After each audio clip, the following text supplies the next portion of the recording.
Hello guys, welcome back to my channel. একটাও subscribe নেই, তাও নির্লজ্জের মতন আবার ব্লগিং করতে চলে এলাম।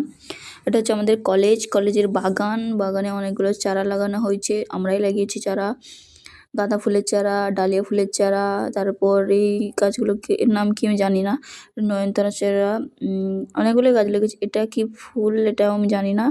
এইগুলাকে কস এর ক দিয়ে নাম, এগুলো জানি না, আমি স্যারকে জিজ্ঞাসা করতে হবে। অনেকগুলোই লাগিয়েছে। এটা হচ্ছে নয়নতারা ফুল চারা আর হরগৌরী ফুলের চারাও। এখান থেকে ঘাস পরিষ্কার করেছে। আর এটা হচ্ছে ওই রাস্তা যেটা দিয়ে আমি কোনোদিন যাইনি, ওরা গেছিলো, আজকে গেলাম। জানি না, মাঝখানে কাদা ছিল, তাও কাদার উপর দিয়ে টুকটুক করে চলে গেলাম। আমি আর পৌশালী সায়ন্তনী আগে এগিয়ে চলে গেছিলো। যাওয়া দেখি মাঝখানে অনেকগুলো আছে, কি বলতো, ওই যে সেই রাস্তায় বিছানো হয় ওগুলো। এত বড় সিগারেট দেখো। তারপর দোকানে গেলাম, জিনিস কিনলাম একটা, তারপর টুকটুক করে বাড়ি চলে এলাম। টাটা বাই বাই, দেখাচ্ছে পরের ব্লগ।